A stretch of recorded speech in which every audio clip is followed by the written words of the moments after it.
नमस्कार, मैं आपके साथ कहकशा और आप देख रहे हैं पीआरपी।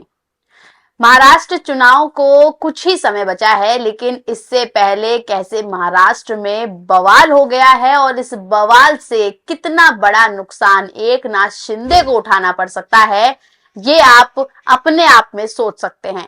आपको बता दें कि किस तरीके से एकनाथ शिंदे का पत्ता अब अमित शाह काट रहे हैं, क्योंकि आपको पता होगा कि एकनाथ शिंदे और अमित शाह के बीच जो है वो अनबन चल रही है और ये अनबन पिछले कुछ महीनों से चल रही है, जिसका जिक्र हमने आपको कई वीडियो में किया भी है। आपने सुना भी होगा कैसे एकनाथ शिंदे जो हैं वो अमित शाह की मीटिंग में नहीं पहुंचते हैं, उनसे मुलाकात करने नहीं पहुंचते हैं, उन्हें रिसीव करने नहीं पहुंचते हैं। अब ऐसा लग रहा है कि अमित शाह का ईगो जो है वो काफी हर्ट हो गया एकनाथ शिंदे से, और ऐसे में अब वो एकनाथ शिंदे का पत्ता काट रहे हैं, उनका पत्ता सीएम की कुर्सी से साफ कर रहे हैं। जी हाँ, अमित शाह को जिस तरीके से एकनाथ शिंदे ने अपने तेवर दिखाए, अब उस तेवर का बदला कहीं ना कहीं अमित शाह लेने जा रहे हैं, और ऐसा वैसा बदला लेने जा रहे हैं जिससे एकनाथ शिंदे पूरी तरीके से हिल जाएंगे। क्या कुछ कर रहे हैं अमित शाह, क्या फैसला लिया है उन्होंने और कैसे वो अब बदले की फिराक में हैं, चलिए इस खबर को विस्तार से बताते हैं। आपको बता दें कि महाराष्ट्र में चुनाव होने वाले हैं, मतदान होने वाला है, कुछ ही जो समय है वो बचा हुआ है। 11 तारीख आज है और 13 और 20 नवंबर को महाराष्ट्र में, झारखंड में मतदान होगा और 23 नवंबर को इसके नतीजे आ जाएंगे। लेकिन इस वक्त जहां एकनाथ शिंदे जो हैं वो मुख्यमंत्री की कुर्सी पर बैठे हुए हैं, महाराष्ट्र में एकनाथ शिंदे मुख्यमंत्री के पद पर हैं और उनका महायुति गठबंधन है जिसमें भारतीय जनता पार्टी भी शामिल है। लेकिन इस महायुति गठबंधन में सब कुछ ठीक नहीं चल रहा है। सब कुछ ठीक अभी से नहीं, ये काफी लंबे समय से नहीं चल रहा है। लेकिन कैसे एकनाथ शिंदे ने अमित शाह को तेवर दिखाए थे और उनकी मीटिंग में नहीं पहुंचे थे, अब अमित शाह ने उनसे बदला ले लिया है। अमित शाह ने ऐलान कर दिया है कि अगर महायुति गठबंधन इस बार महाराष्ट्र में अपनी सरकार बनाता है तो उसका सीएम पद का जो चेहरा है वो एकनाथ शिंदे नहीं होंगे। जी हाँ, ये बड़ी खबर है, ब्रेकिंग न्यूज है कि एकनाथ शिंदे जो इस वक्त मुख्यमंत्री की कुर्सी पर बैठे हुए हैं, लेकिन अगर महायुति गठबंधन एक बार फिर से जीतता है, महाराष्ट्र में सरकार बनाता है, तो एकनाथ शिंदे से ये कुर्सी छिनने वाली है और इस बात का ऐलान खुद अमित शाह ने किया है। अब आप यहाँ खुद सोच सकते हैं कि कैसे एकनाथ शिंदे जोरों शोरों से महाराष्ट्र में प्रचार प्रसार कर रहे हैं। लोकसभा चुनाव में भी एकनाथ शिंदे ने बहुत बड़ा योगदान जो है वो एनडीए गठबंधन को दिया था, बीजेपी को दिया था। मोदी जी अमित शाह के तारीफ करते नहीं थकते थे, उनके हाथ पैर जोड़ते नहीं थकते थे, और अब ये माहौल है, ये आलम है कि कैसे एकनाथ शिंदे ने अमित शाह से किनारा कर लिया, कैसे एकनाथ शिंदे के दुश्मनों को अमित शाह ने पहले टिकट दिया और अब जब एकनाथ शिंदे ने उनसे उन उम्मीदवारों को बदलने की बात की तो भी अमित शाह ने उनकी बात नहीं मानी है। और अब कैसे एकनाथ शिंदे का फायदा लोकसभा चुनाव में उठाने के बाद अमित शाह उनसे कुर्सी छीनने की फिराक में है। खबर मौजूद है, खबर पे नजर डालें। खबर में लिखा हुआ है, तो खबर मौजूद है, खबर में लिखा हुआ है, देख लीजिए। आज तक की खबर है, लिखा है कि अभी हमारे सीएम एकनाथ शिंदे हैं, लेकिन चुनाव बाद अमित शाह ने सीएम चेहरे को लेकर कही बड़ी बात।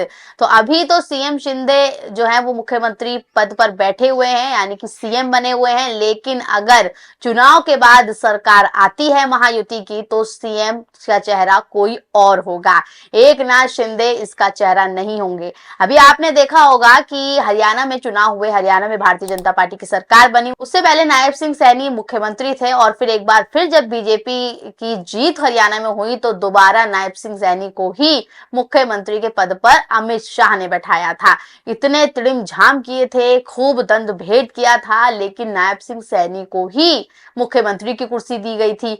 लेकिन यहाँ एकनाथ शिंदे को दोबारा मुख्यमंत्री की कुर्सी नहीं देना चाहते हैं। अमित शाह ने खुद ऐलान कर दिया है कि वो एकनाथ शिंदे को कुर्सी नहीं देना चाहते हैं इस बार। अभी तो एकनाथ शिंदे सीएम हैं, लेकिन चुनाव के बाद सीएम नहीं रहेंगे। तो इससे या तो आप ये समझ लीजिए कि अमित शाह को कहीं ना कहीं ये मालूम पड़ गया है कि महायुति के हालात, उसकी स्थिति जिस तरीके से बन रही है, जैसे आपस में ही एक दूसरे से पूरा गुट, पूरा गठबंधन लड़ रहा है, ऐसे में कहीं ना कहीं महाराष्ट्र में महायुति के प्रति जो जनता है वो उतनी ज्यादा आकर्षित नहीं हो पा रही है। तो जो महाविकास अघाड़ी दल है वो जीत रहा है, इसलिए अमित शाह ऐसी बात कह रहे हैं। अब सवाल कई खड़े हो रहे हैं, इसका जवाब तो चुनाव के बाद समझ में आ जाएगा। अब खबर के अंदर जाएं तो लिखा हुआ है, देख लीजिए। गृह मंत्री अमित शाह ने रविवार को महाराष्ट्र के लिए बीजेपी का संकल्प पत्र जारी किया। इसके बाद अपने संबोधन में अमित शाह ने मुख्यमंत्री पद को लेकर बड़ा बयान दिया है।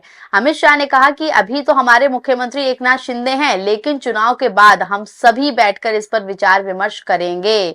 तो चुनाव के बाद विचार विमर्श होगा। विचार विमर्श का मतलब ही यही है कि सब अपने अपने मत देंगे, फिर वोटिंग होगी, जैसे मर्जी करके ये एकनाथ शिंदे को कुर्सी से उतारना चाहते हैं।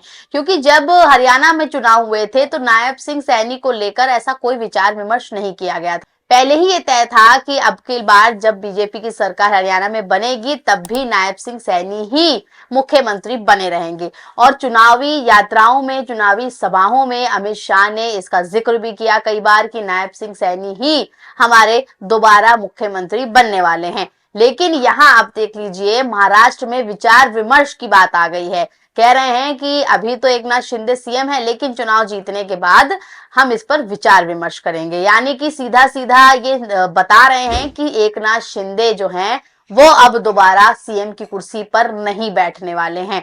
इसको लेकर एक विपक्ष की तरफ से भी ट्वीट निकल कर आए हैं। सुप्रिया सुनेत जो कांग्रेस की प्रवक्ता हैं, बड़ी बेबाक बोलती हैं, उन्होंने देख लीजिए लिखा है कि चलो शिंदे जी का तो चुनाव से पहले ही काम लग गया। वैसे भी महाराष्ट्र में बीजेपी वाली महायुति हार रही है तो इनका सीएम कौन होगा वाला झमेला ही खत्म हो गया है। तो यहाँ सुप्रिया सुनेत कह रही है कि इन्हें पता चल गया है कि महायुति हार रहा है, महाविकास अघाड़ी जो है वो जीत रहा है, तो इन्हें अब इसकी चिंता ही नहीं है कि किसे मुख्यमंत्री बनाना है। लेकिन बातें खूब चल रही हैं, सवाल खूब चल रहे हैं। अब इस पर क्या कुछ राय होती है ये देखना काफी ज्यादा अहम होगा, क्योंकि पहले ही आपको बताया। तो देख लीजिए कैसे अमित शाह के घर पे जब मीटिंग की गई थी तो एकनाथ शिंदे नहीं पहुंचे थे। खबर भी मौजूद है, अमित शाह के घर रात में हुई महायुति की बैठक पर नहीं आए एकनाथ शिंदे। गठबंधन में क्या चल रहा था? अब गठबंधन में ये जो मामला है ये पिछले कई महीनों से चला आ रहा है। कई महीनों से एक दूसरे के प्रति इन लोगों की जो घृणा है वो सामने भी आ रही है। कहा जा रहा था कि महायुति बेहद स्ट्रांग है, बेहद मजबूत है। इनके जो नेता हैं, चाहे ये अजीत पवार हो, चाहे देवेंद्र फडणवीस हो, रामदास अठावले हो, बीजेपी अमित शाह हो, सब एकजुट हैं, एक तरीके से काम करते हैं, एक मत से काम करते हैं। लेकिन कैसे हमने आपको बताया कि एकनाथ शिंदे तो पिछले कई दिनों से नाराज हैं। अब उनकी नाराजगी का जो फायदा है वो कैसे अमित शाह ने उठा लिया है। और इसके अलावा रामदास अठावले भी नाराज थे। अब साफ तौर पर आप देख सकते हैं कि कैसे एकनाथ शिंदे ने लोकसभा में इनका कितना साथ दिया और इसके बावजूद अब अमित शाह कैसे इसे मक्खी की तरह निकालकर फेंकने की फिराक में है। और ये तो इनका पुराना इतिहास रहा भी है। विपक्ष भी इस पर सवाल उठाती आई है कि कैसे अमित शाह और मोदी जी जो हैं वो पहले सारा जो फायदा है वो लूट लेते हैं और उसके बाद उन्हीं पार्टियों को, उन्हीं नेताओं को दरकिनार कर देते हैं। एकनाथ शिंदे के साथ भी ऐसा ही हो गया है। तो भारतीय जनता पार्टी की जो सहयोगी पार्टियां उत्तर प्रदेश में हैं उनको भी दरकिनार कर दिया गया। उपचुनाव में एक भी सीट उन्हें नहीं दी गई। अकेले बीजेपी चुनाव लड़ रही है। नीतीश कुमार के साथ भी कुछ ऐसा ही करने वाली थी। बिहार में आने वाले विधानसभाओं में नीतीश कुमार के साथ भी बीजेपी यही खेल खेलने वाली थी। लेकिन नीतीश कुमार है चालाक, नीतीश कुमार है मंझे हुए खिलाड़ी, इसलिए उनके साथ इनकी दाल नहीं गल पाई। लेकिन ऐसा कहा भी नहीं जा सकता है, क्योंकि कई बार आपने देखा है कैसे नीतीश कुमार के जो आईएएस अधिकारी हैं उनके ऊपर भी छापेमारी करवाई है अमित शाह ने, बीजेपी ने। तो बीजेपी एक तरीके से देख लीजिए किसी की भी सगी नहीं है। अब धीरे धीरे ये नेताओं को भी समझना होगा और ये सोचना होगा बीजेपी का जो भी सगा है उसे बीजेपी ने ठगा है।